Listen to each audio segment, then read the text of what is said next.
Slides up. Hello, everybody. Welcome to the second press conference of the Youth Climate Report. We've been doing this for the past 14 years at COP conferences, and we're very pleased to participate once again this year. For this particular conference, we're going to be talking about the Ghana Youth Videography Programme and another program called the Student Life Levy. These are two research programs out of Wilfrid Laurier University in Waterloo, Canada. But before we dive into that, I'd like to introduce the YCR, the Youth Climate Report's program director from Europe. We have Julia Corton here. Okay, and she'll be helping me with the presentation today and taking your questions afterwards as well.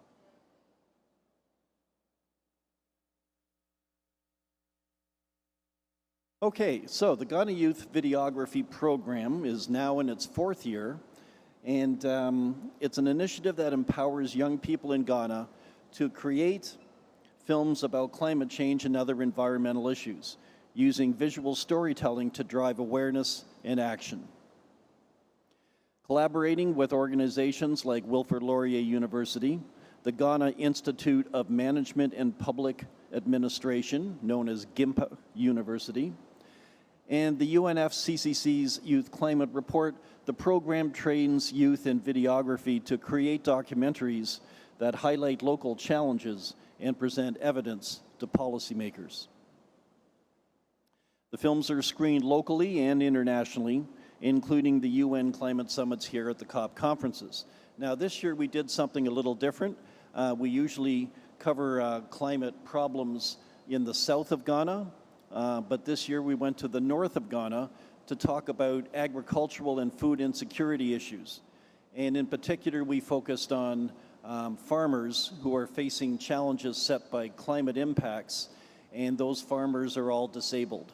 So we have some very interesting films to share with you this year. So the mission is to equip young Ghanaians with videography skills to tell stories about climate change and environmental challenges, making their voices heard on national and international forums. And the films focus on the impact of climate change on communities, agriculture, and ecosystems in Ghana. And examples include documentaries on topics like open burning, from fast fashion and the rise of solar energy in urban areas. The program has partnered with various organizations, including Wilfrid Laurier University, GIMPA University, and the Youth Climate Report. Okay, there's two main project leads for the Ghana Youth Videography Program. The first is Jeff Grisho. He is a full professor in the Department of History at Wilfrid Laurier University in Waterloo, Ontario, Canada. And for over 30 years, he has researched the history and contemporary experience of development in Ghana, including the topics of colonialism, disability, and climate change. The other co-lead is Magnus Mofofo McCarthy. He's a full professor as well at the Lyle S. Hallman Faculty of Social Work at Wilfrid Laurier University. Dr. Mofofo McCarthy has held numerous Canadian research grants, including Social Sciences and Humanities Research Council, known as SSHRC, Exploring Health and Mental Health in the Global South. He's also from Ghana. So let's go to this year's films. So the first one is called Beyond the Rows of Struggling Seeds by Faiza Majid. The second one is The Other Side of the Soil by Dr. Abdul Hakim. The third one is When the Rain Stopped by Godfred Ataose. And the fourth one is called The Withering Harvest by Eternam Ahiator. Okay, so we're going to look at two of the films today at this press conference, and the other two are going to be screened tomorrow at a side event in Room 7 at 4:45, hosted by Youngo and the Youth Climate Report. So you'll have an opportunity to see all four a couple of times at this conference. There is another event on Saturday where all four films are going to be screened as well. So let's take a look at the first one. This is When the Rain Stopped by Godfred Ataosai.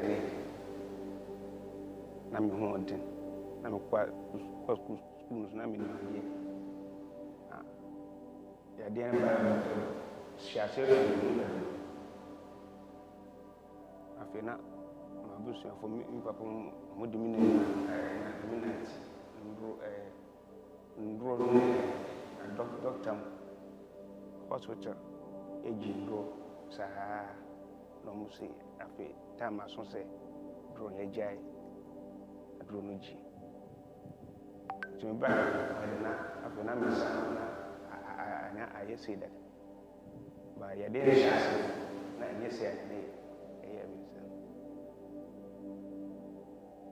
ni kwa ni ba mo on be kwa kuma na makwa jina wake on joy no mu yen kakra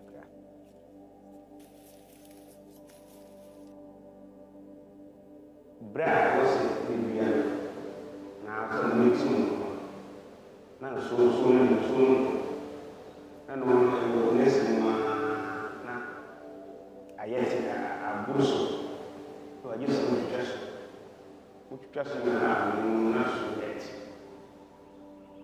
tell you ma kuna kasi nsese bana dino ho na dino ho ile akila na tuwe e ko busumi bunya ture busumi mi enunu mu na ehu se nkan so ni beba anti ma basa e to ba ko a na dino mo na asa me to ba ko na sanjina Tiama mama ni so na kachi eu sou eu muito o minha funciona to nem bem o ainda ele pegar uma bom na nso anto angusu entime nane entime nya adwuma je se ayeka wonso na to gusu a fertilizer na time nane na time ayi adwuma watuma nya kakra na nso anto angusu bunya akire besumi mienu mu no yetimi kurakura baabi no obetimi na nso nyanto obetimi adua baabi auto baayere no obetimi akurakura no adua agum odua agum wi a afie nso nyanto ba kompe won se na binu bewu na binu so tata mu sa obeto ka ho a afie na oyiri asanko baabi a ededa allowance no wadua agum ejina ho a hono na odi benya duane ne ntam na sese odi ana sensual beto na sa antoka se a dia wadua no ne nyina basai aya ye tonsuo no edi akogu bayire ne so ama na agbo sese ye nya fa motokin ba ko a do o se 2 million bi so o se 1.5 aya dia ye ntiminto enso ni nti enso na ye nto ana ya brese nkan so ni to a te se first na se ne dia ya mbre biem enti sese ne nso no entimi mbaso amaya ana aya ye koton di omo ho de no o hwe omo de no a da di omo de kai edi nso no gusu no o hwe omo bayro na di fram wom enti abanya sika no buami a betimi di abom go fie ama fom na ye kase na aboa me mse manya bibi manya sika kakra e wom se ye nyamwa ya nya ntitiye bi amfire bebi de nso titi mwa nka me he bibi te se sika no naka misaka ama masiesi asase no se trata na mbar plawa na mde plawo se afo na mafo no ma bola ele ama afo no ma bola ele na fe ame na me twensu so no to ya na de madua ama dua ni feta adam aban ebetu dampo no maya ena ke hia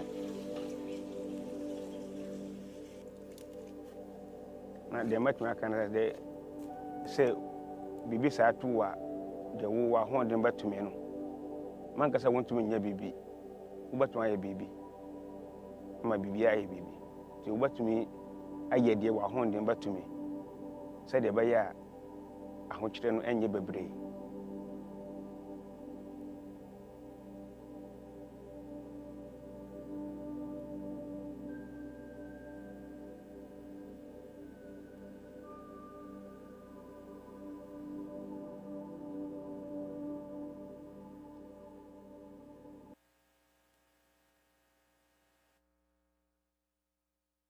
Thank you for that. It's usually when we report on the films from Ghana, it's the issue we talk about a lot is flooding, because that's the climate impact that takes place in the south of Ghana. It's quite the opposite. It's more of a drought with the lack of rain in the north of Ghana. And the challenges for agriculture there and food insecurity are quite unique. We have another film to share with you. Called The Withering Harvest by Etronam Ayator.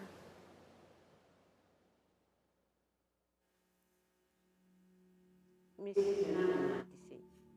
last nkolanta fo na me wo mo saa wo no mu na me nya saa ohaw na I first na ya die bi na ye den aya me hene me titi saa na te se adani kuro na mo si aya kwata na kwata na ya twame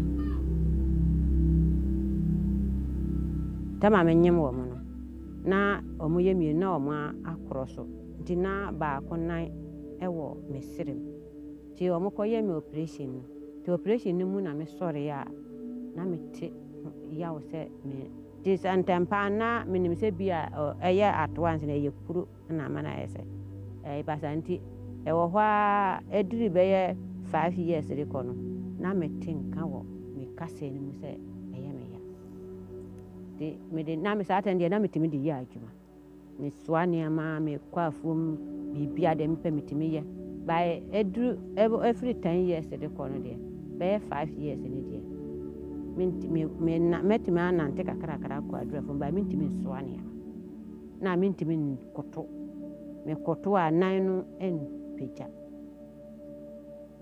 afo me ko na metimi ade na otwe na me ko biem because me ko a me ba de mentimi sore timi kwa afo mu ntente tama me kunu wo ho no ona ya na wodo ti afi we so ne so firi mu nkola na mama o ma adua o ma ado na afi me de ahode ni ho ndimantimi ando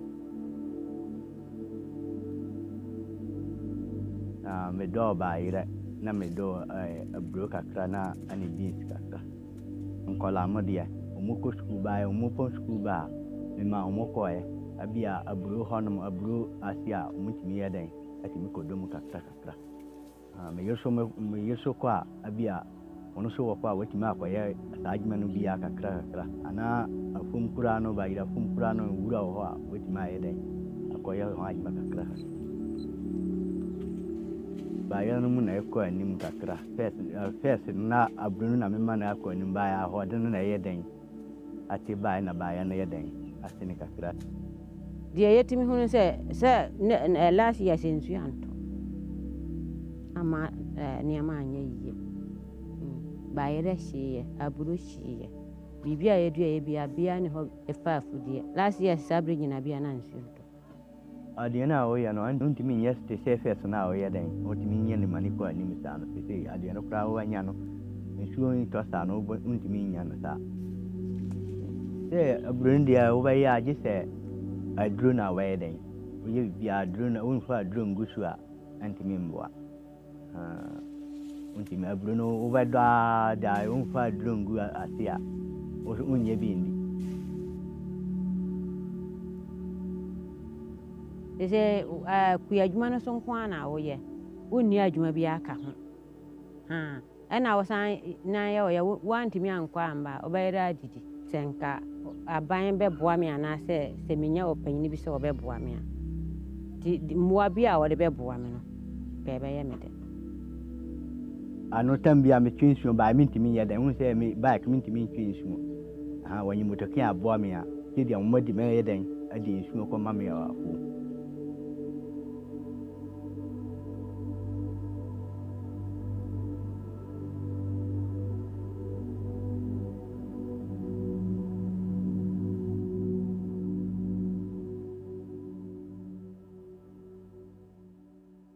Thank you again.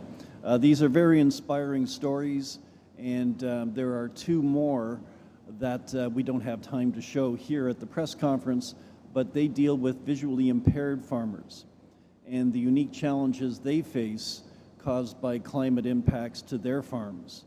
And they're going to be screened tomorrow. Oh, I'm sorry, later today at 16:55 or 4:45 if you prefer in the afternoon at a special site event hosted by Youngo and the Youth Climate Report. It's in room 8. I encourage you to attend and watch those other films. We also have all 4 films being screened on November the 15th. I believe that's a Saturday, and that's at 1700 or 5 p.m. and that's in the CGIAR Pavilion here at COP30. And if you can't attend any of those, you can still see the 4 films from this year at our website, ghanafilm.org. And you can also see all the other films we've made in the previous 3 years. I mentioned this program wouldn't be possible without the generous support of the Canadian government through its Social Sciences and Humanities Research Council of Canada, commonly known as SHIRC. Another program at Wilfrid Laurier University that provides training in digital storytelling is the Student Life Levy. Now it is second year. 5 participating students produced films, all with climate themes. We have one called Let's Help the Polar Bears by Sienna Belanger, Climate Change and Its Impact on Homelessness by Jackson Rice. We have The Fall of Agriculture by Piper Force, Rising Sea Levels by Sathya Suresh, and A Rise for the Worst by Matthew Rosso. Yes, this is the second year of this particular program, and we take young people and train them how to tell documentary stories about climate change, specifically with the policymaker in mind. The idea is to give them approximately 3 to 5 minutes of visual evidence of climate impacts from around the world, and that's essentially the very nature of the Youth Climate Report.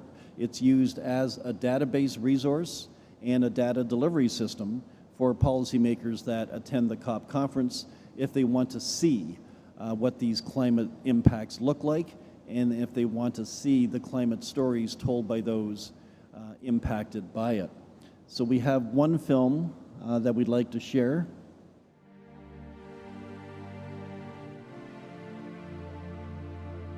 Polar bears live in the circumpolar north. They can occupy spaces in both the Arctic and the subarctic in certain regions. Our polar bears typically are focused more on lipids and fats, and so are eating things like marine mammals, seals, walrus, whale. And they do so in kind of a hyperphagia type feeding strategy where they're eating. Doesn't matter how recently their last meal was. They're opportunistic in that they will always eat to make sure that they're filling up because they never know when the next meal is coming. Our polar bears also live on the sea ice.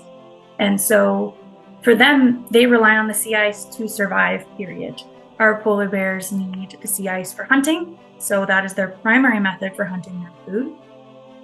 They also rely on the sea ice for transportation. So that's how they can move around, look for food. In many subpopulations of our polar bears, they rely on the ice for maternal denning. So some will come on shore to den, especially those further south. But our polar bear friends up in the high Arctic, many of those females will actually just den right on the ice when it's time to give birth. The Arctic is currently warming 4 times faster than the rest of the planet. And one of the biggest threats to our polar bears right now is the loss of Arctic sea ice. And so what's happening right now is what we like to call Arctic amplification. So that warming is occurring so much faster because as we are trapping these greenhouse gases, I'm sure you've heard, So as we are warming our atmosphere, as we are constantly trapping more and more heat inside our atmosphere, the result is that when there is sea ice present, that there is more of it being melted because of the warming nature of the Arctic. And so it ends up being a little bit like a positive feedback loop. So the warm temperatures are melting the ice, there's more open water, and then that water is then absorbing that heat energy coming in. And then the result is further ice melt. And so it's kind of just getting worse and worse. And so, as I mentioned, polar bears rely exclusively on the sea ice for the majority of their lives. When they're not on the ice, they're fasting. And so the problem there is, if we don't have reliable sea ice for them to hunt, to mate, to give birth, to travel, well, they can't really be polar bears. They can't really thrive and survive. And so the result there, we see more and more bears on shore fasting for increasingly long periods of time. And that can be, of course, very dangerous because the longer the fast, the more likely they are to experience food stress and, in some areas, starvation.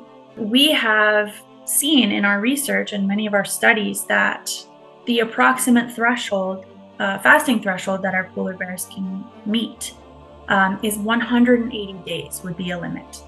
At 180 days of fasting on shore, we are starting to see about 2/3 of our subadult bears. So those are bears typically between the ages of 2 to 2.5 to 5. And those bears will face food stress and eventual starvation, and about 20% of our adult males. That's difficult, as you know, it's becoming more and more difficult for them to feed on the sea ice with less time. Our females are coming ashore a little bit lighter. Physiologically, the bears are getting smaller from a stature perspective, not even a weight perspective. There's a lot we can do. There's a lot we can do. Of course, the number one thing and the number one problem that we can address is we need to get a handle on this rampant carbon dioxide making its way into our atmosphere.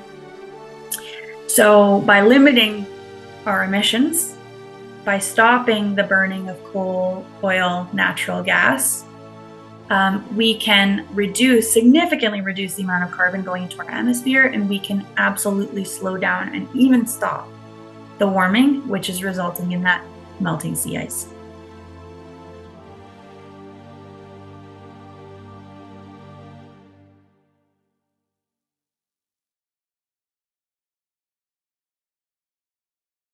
This particular film and all the other ones that we showed today are part of the Youth Climate Report database, which now represents 1,200 videos on 160 countries on all 7 continents, including Antarctica. Yeah, if you want to check us out, please visit our website, and you can also email us, follow us on Instagram, Facebook, Blue Sky, and you can also see the videos on YouTube. We're happy to connect with you there. And we'd like to announce our new app. It's for Android only, and you can download it for free right here at yorku.ca/CFAL/YCR. And it's designed by Naeem Asghari.